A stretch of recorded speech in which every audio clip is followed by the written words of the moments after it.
Welcome to Gripping Tales. Are you ready for today's video? It starts now. You know that feeling when your boss asks you to do something that makes your skin crawl? Well, I'm Sarah, and 3 months ago, I thought the worst thing about working late was missing Netflix time. Boy, was I wrong. What happened to me in Meridian Corporate Tower will make you question everything you think you know about the places we work and the people we work for. Let me paint you a picture. It's October 15th, 2024. I'm a junior data analyst at Meridian Financial, one of those soulless corporations that treats employees like disposable coffee cups. The building? A 52-story monstrosity of glass and steel that pierces the Chicago skyline like a corporate middle finger to humanity. Now, I'd been working there for exactly 8 months and 12 days, not that I was counting or anything, when my boss, Mr. Peterson, calls me into his office. Picture this guy, the human equivalent of watching paint dry, but somehow more depressing. He's got this weird habit of never making eye contact, always looking just slightly over your shoulder like he's watching something behind you. "Sarah," he says, still not looking at me, "I need you to work the weekend shift, alone." Now here's where any sane person would have said absolutely not and walked out. But student loans are a hell of a motivator, and I needed this job like I needed air. Big mistake.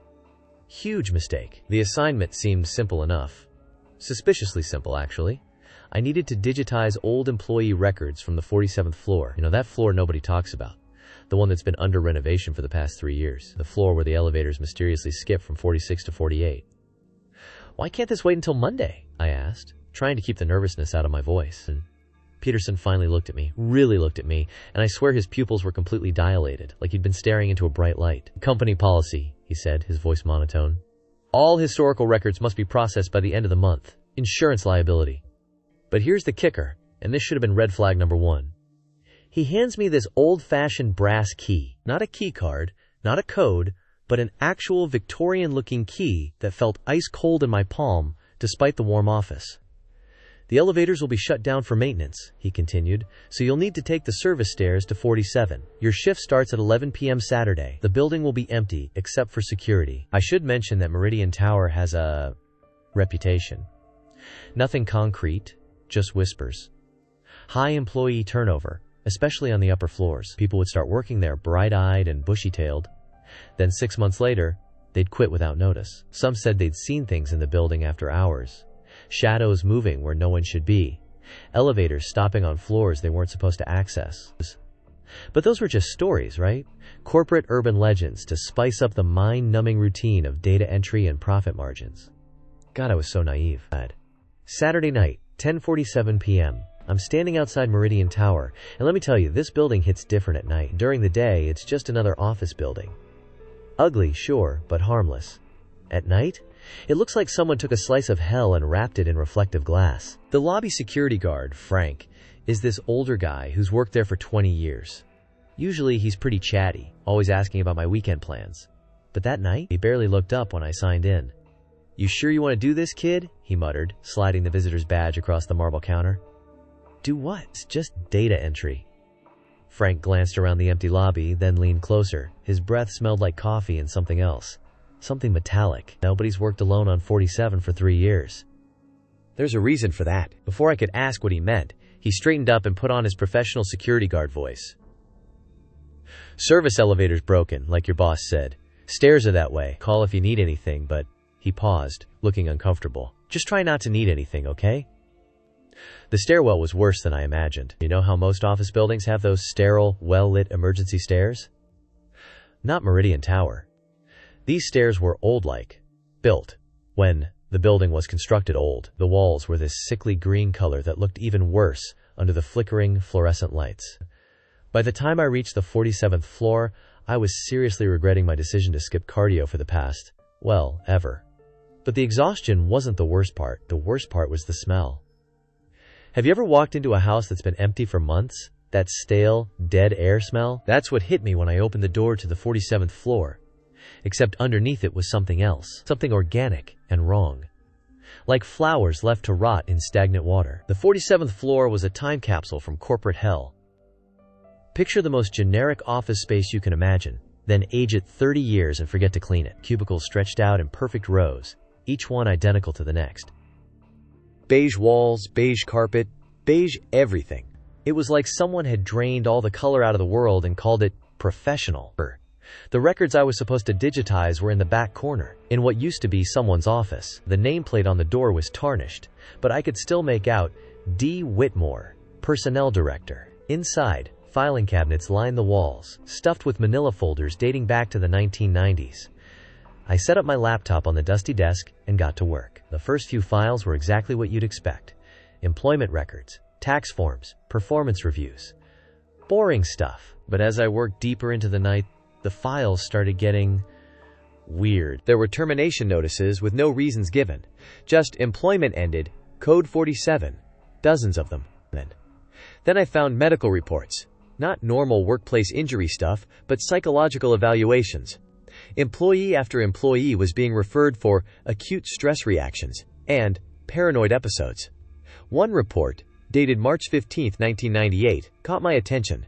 It was for a guy named Michael Torres, a security guard. The company psychologist noted severe sleep deprivation, claims of seeing figures in peripheral vision, obsessive behavior regarding locked doors on 47th floor. That's when I realized something that made my blood run cold. I hadn't heard from Frank, the security guard, since I'd arrived. No check-in calls, no radio chatter, nothing. The building was supposed to have 24-hour security, but it felt completely abandoned. I tried to shake off the growing dread and kept working, but the files kept getting stranger. There were incident reports about employees being found unconscious at their desks, with no memory of how they got there. Complaints about the temperature dropping suddenly in certain areas. And then I found the file that changed everything. Employee name, Sarah Mitchell. That's right, my name. But this file was dated 6 months before I was even hired. The photo, paperclipped to the folder, showed a woman who looked exactly like me, down to the small scar on my chin from a childhood accident. The employment start date was listed as pending assignment 47. My hands were shaking so badly I could barely hold the folder. This was impossible. I'd never seen this file before, never applied for any special assignment, but there it was, in black and white, like someone had been planning my presence on this floor for months. I know what you're thinking. Sarah, you should have left right then. And you're absolutely right. But have you ever been so confused and terrified that your brain just stops working properly? That's where I was. I kept staring at this impossible file, trying to make sense of it. That's when my phone buzzed. A text from an unknown number. Check the personnel files for D. Whitmore. Now, I'm not stupid. I know that in horror movies, this is where the protagonist makes the dumb decision that gets everyone killed. But I was already in too deep. I had to know what was going on. I searched through every drawer until I found it. David Whitmore's personnel file. And let me tell you, what I found in there will haunt me for the rest of my life. David Whitmore hadn't just been a personnel director. According to his file, he'd been conducting employee optimization experiments on the 47th floor. The documents describe something called Project Meridian, a psychological study designed to test human adaptability to extreme corporate environments. The experiment subjects? Employees who'd been selected for special assignments on the 47th floor. They were exposed to what the files called environmental stressors, isolation, subliminal audio frequencies, and something called temporal displacement therapies. The worst part? The study had never ended. It had been running for over 25 years, with new subjects being recruited regularly. The files contained dozens of photos of employees, all working alone on the 47th floor, all looking increasingly distressed as their assignment continued. And at the bottom of the pile there was a photo dated just 2 hours ago. It showed me sitting at this very desk, reading these very files. But here's the thing that made me want to vomit. In the photo, I wasn't alone. Standing directly behind me, barely visible in the shadows, was a tall figure in what looked like a lab coat. I could just make out a name tag that read D. Whitmore, but that was impossible. According to his death certificate, and yes, there was one in the file. David Whitmore had died in 1999. I spun around so fast I nearly fell out of my chair. The office was empty, just shadows and dust, but I could swear I smelled something. That same rotting flower smell from earlier, but stronger now, mixed with the antiseptic scent of a hospital. That's when I heard the footsteps in the hallway. Slow, measured steps on the carpet, getting closer to the office. I quickly shoved the files into my bag and tried to look busy, but my hands were shaking so badly I could barely type. The footsteps stopped right outside the office door. Working late again, I see. I nearly jumped out of my skin. It was Mr. Peterson, my boss, standing in the doorway with that same vacant expression he always had. But something was different. His eyes were completely black, like looking into deep water at night. Mr. Peterson, what are you doing here? It's almost 2 a.m. He stepped into the office, and I noticed his footsteps didn't make any sound on the carpet. "Just checking on our newest subject," he said, his voice echoing strangely in the small room. "How are you finding the files? Educational, I hope." That's when it all clicked into place. The impossible hiring timeline, the mysterious assignment, the way Peterson never quite looked at me during our meetings. I wasn't an employee, I was an experiment. "You're not Peterson," I whispered, backing away from the desk. He smiled, but it was all wrong. Too wide, with too many teeth. "No, I'm not. I'm Dr. David Whitmore, and you, Sarah, are my most promising subject yet." The room started to change around us. The walls began to shift and breathe like living tissue. The fluorescent lights flickered and sparked, casting twisted shadows that moved independently of their sources. And through it all, Whitmore, or whatever was wearing his face, kept talking in that calm, clinical voice. "You see, Sarah, corporate efficiency isn't just about maximizing profit.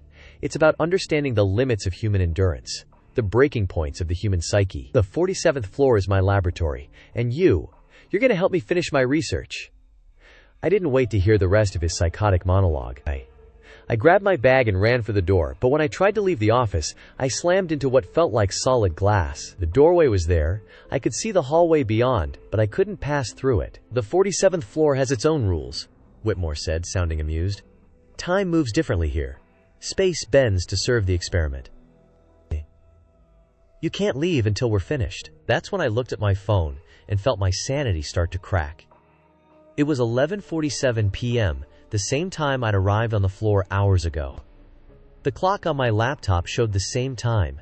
Every clock in the office showed 11:47. I was trapped in some kind of temporal loop, reliving the same hour, over and over. But how many times had I done this before? How many times had I sat at that desk, read those files, had this conversation with a dead man wearing my boss's face? Looking at the desk, I saw something that made my heart stop. Coffee rings, dozens of them, stained into the wood like calendar marks. Each one represented a loop, a night spent trapped in this nightmare. And some of the stains looked old, really old. "How long have I been here?" I asked, but I already knew I didn't want the answer. Whitmore consulted a clipboard that definitely hadn't been there a moment before. "This is your 127th iteration, Sarah. You're remarkably resilient. Most subjects break by the 50th loop. 127 nights, 127 times living through this horror. And somewhere in the real world, how much time had passed? Days? Months? Years?" But then I remembered something from the files. A note about environmental variables and unexpected stimuli disrupting experimental parameters. If this was an experiment, then it could be broken. I just had to do something Whitmore wasn't expecting. Instead of trying to run or fight, I did something that clearly caught Whitmore off guard. I sat back down at the desk, opened my laptop, and started typing. Not data entry. A detailed report of everything I'd experienced, everything I'd learned about Project Meridian. "What are you doing?" Whitmore demanded, his calm demeanor cracking for the first time. "Ending your experiment," I said, my fingers flying across the keyboard. "You want data? I'll give you data." As I typed, the room began to shake. The temporal field was destabilizing. The clock on my phone jumped forward. 11:48, 11:52, 12:15. Time was catching up with itself. But here's the twist that's going to blow your mind. As I uploaded my report to the company's internal server, something incredible happened. I started receiving responses, not from Whitmore, not from some supernatural entity, but from other employees. "Sarah 127, current session. Is anyone reading this? Mike_Torres_security, loop 67. Sarah, can you see this? Jennifer_Adams_accounting, loop 203. Thank God someone else figured it out. David_Chen_IT, loop 15. The server exists outside the temporal field. The 47th floor wasn't just trapping me, it was trapping dozens of employees across multiple time periods. We were all experiencing our own loops, but the company server existed in normal time, allowing us to communicate across the temporal barriers.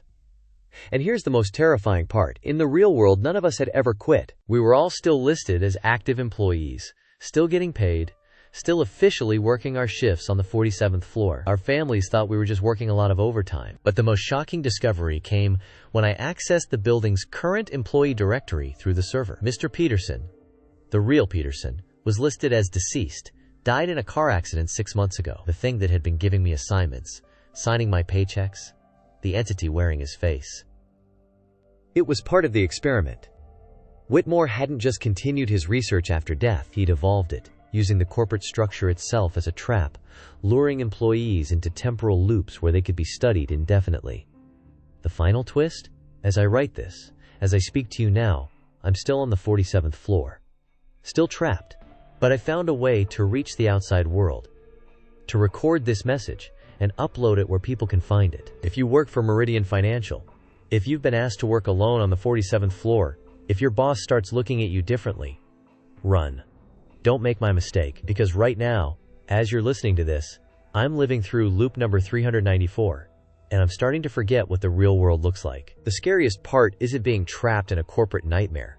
It's that I'm starting to like it here. The work is simple, the hours are predictable, and I never have to worry about deadlines or performance reviews.